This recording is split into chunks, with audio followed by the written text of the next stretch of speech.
Bismillah, alhamdulillah, salatu wassalamu ala Rasulillah. Siswa-siswi yang dirahmati Allah Subhanahu wa taala, kita masih melanjutkan tentang pembahasan detail contoh-contoh syirik.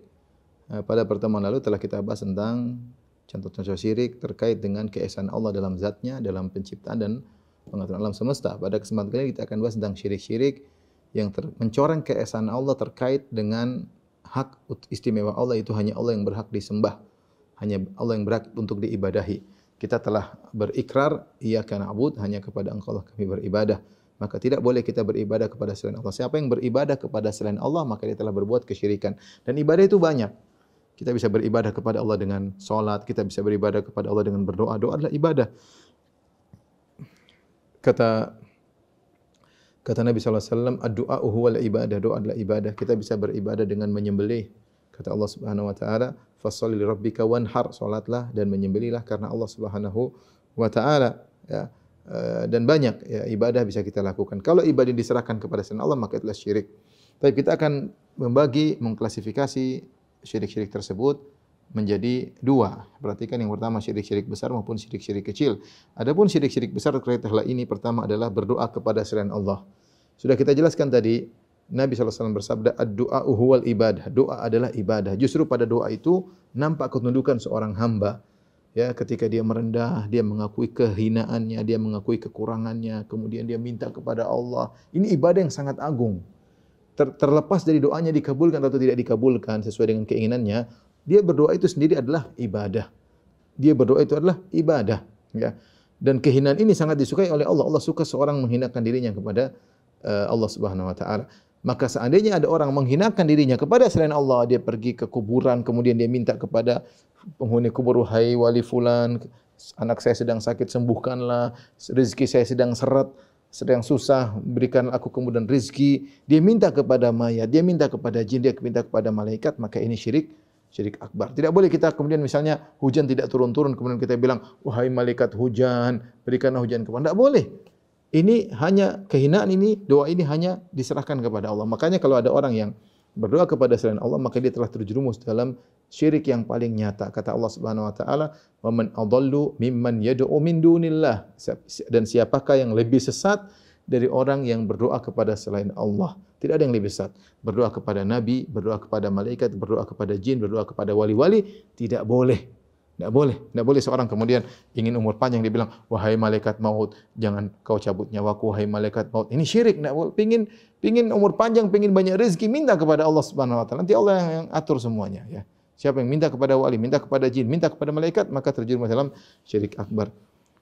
Oleh karenanya, di antara fenomena yang menyedihkan ketika kita melihat bahwasanya sebagian orang pergi ke kuburan wali, ya, kemudian dia berkata seperti terjadi di luar negeri, dia mengatakan, ya Ahmad al-Badawi, ya Syekh al-Arab, wahai Ahmad Badawi, wahai wali fulan, anakku sakit, sembuhkanlah. Ini enggak boleh.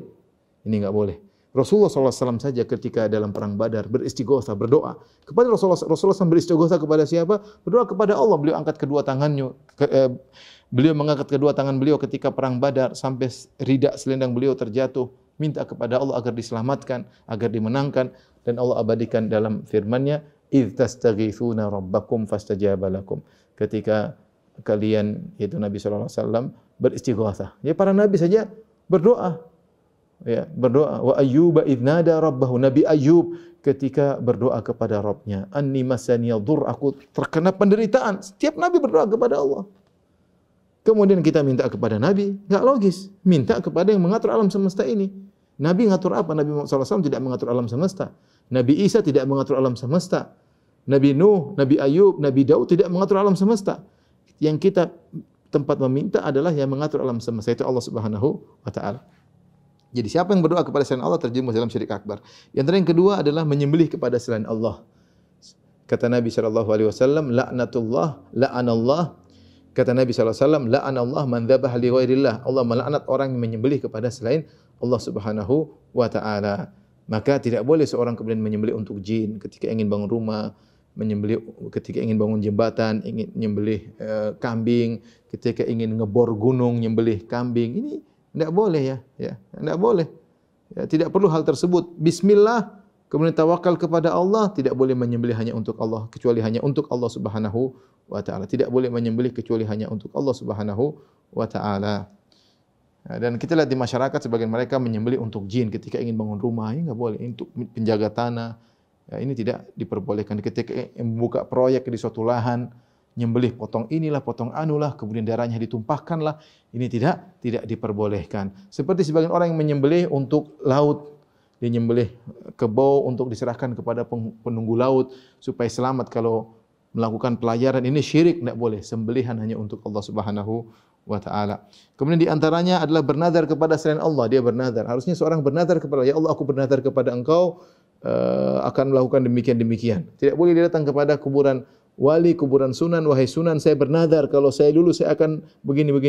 Ini tidak diperbolehkan karena nazar hanyalah untuk Allah Subhanahu wa ta'ala. Kemudian meminta perlindungan, beristi'adzah ya kepada makhluk halus, kepada jin. Ini adalah syirik besar yang Allah sebutkan dalam surat Al-Jin ayat 6, kata Allah Subhanahu wa taala, wa annahu kana rijalun minal insi ya'udzuuna birijalin minal jinni fazaduhum rahaqa. Sungguhnya ada sekelompok lelaki dari manusia meminta perlindungan kepada sekelompok lelaki dari jin, maka semakin menambah kesesatan mereka.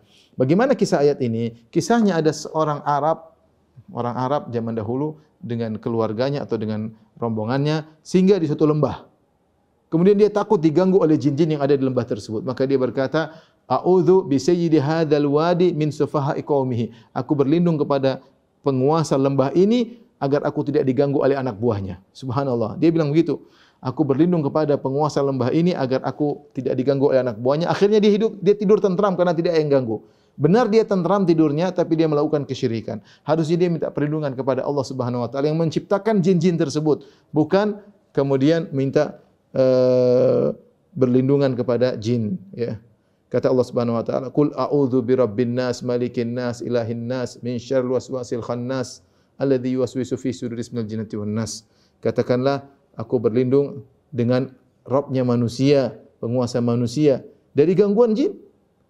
Bukan kita minta perlindungan kepada jin, tidak boleh. Memang tidak diganggu, tapi adalah syirik akbar. Oleh karena orang-orang yang datang kemudian minta kasih sajen ke jin-jin, minta dilindungi oleh jin-jin, ini syirik akbar, enggak boleh. Minta perlindungan kepada Allah Subhanahu wa taala, ya.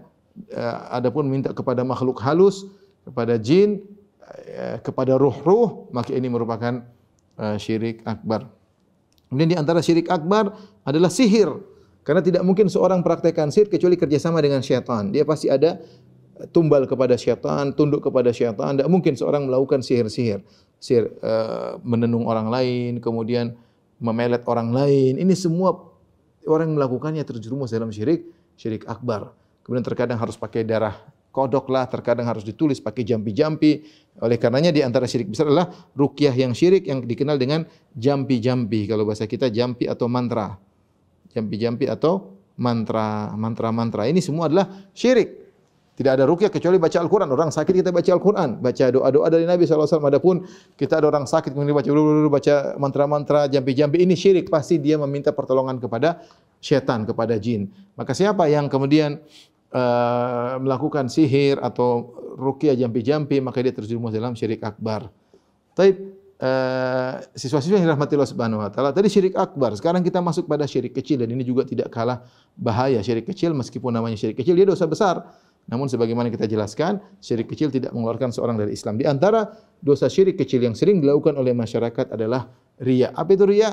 Riya adalah beramal soleh untuk dipuji. Dia memperlihatkan amal solehnya. Kata Nabi SAW, "Ala ukhbirukum bima huwa akhwafu alaikum indi min fitnatil masih dajjal." Maka aku kabarkan kepada kalian tentang suatu perkara yang lebih aku khawatirkan daripada fitnah Masih Dajjal. Kata para sahabat, apa itu? Bahaya apa yang lebih berbahaya daripada Dajjal? Kata Nabi SAW, asyirkul khafi, syirik yang samar. Apa itu syirik yang samar? Kata Nabi SAW, yusalli rajulu, yakumur rajulu fayusalli. Seorang berdiri kemudian dia salat. Fayuzayyina salatahu, kemudian dia indah-indahkan salatnya, lima yara min nadhari rajulin ilaihi, karena dia tahu orang sedang perhatian sama dia. Orang sedang lihat dia salat, maka dia bagus-baguskan salatnya, dia panjang-panjangkan salatnya. Ini enggak boleh. Namanya riya. Seorang yang kemudian misalnya dia umrah atau dia haji, kemudian dia selfie, kemudian dia posting untuk dipuji, atau dia bersedekah, kemudian dia selfie, atau ada tim yang memfotonya untuk dipuji, ya beda dengan untuk kalau membuat laporan, pertanggungjawaban itu lain. Tapi niat dia agar dipuji, agar disanjung, agar diakui. Maka itu namanya beramal untuk diperlihatkan, dalam istilah namanya riya. Ini adalah syirik kecil. Ini bahaya. Rasulullah SAW mengabarkan ada orang yang masuk neraka gara-gara riya. Pada hari kiamat kelak dihadirkan seorang yang dia suka baca Al-Quran dan suka mengajarkannya. Maka Allah bertanya, "Wa ma amilta fiha?" Kenikmatan-kenikmatan aku berikan kepadamu, kecerdasan, suara yang merdu, pandai tajwid, apa yang kau lakukan? Kata dia, qara'tu fikal Qur'an wa 'allamtuh, ya Allah aku mengajarkan Al-Qur'an dan aku membacanya karena engkau. Kata Allah, kadzabta, kau dusta, walakin qara'tal Qur'an liyuqal annaka qari', tapi kau melakukannya, baca Quran, ngajar Quran supaya kau dikenal oleh masyarakat dengan qari, ahli baca Quran. Dan kau sudah dikenal, lemparkanlah orang dalam neraka jahanam. Bayangkan dia baca Quran dan baca Quran pahalanya besar, apalagi mengajarkan Al-Quran, tapi ternyata niat dia bukan karena Allah, tapi karena ingin disanjung, ingin dipuji. Dia riya. Yang satunya Allah hadirkan, fa'atahu Allahu min asnafil mali kulli, orang diberikan seluruh model harta. Allah bertanya, "Wa ma amilta fi?" Apa yang kau lakukan dengan hartamu? Dia mengatakan, "Ma min sabilin tuhibbu an yunfaqa fiha illa an anfaqtu fiha." Tidak ada jalan kebaikan yang kau suka aku memberi, menyumbang di situ kecuali aku sumbang. Untuk pondok, untuk masjid, untuk fakir miskin, semua dia sumbang.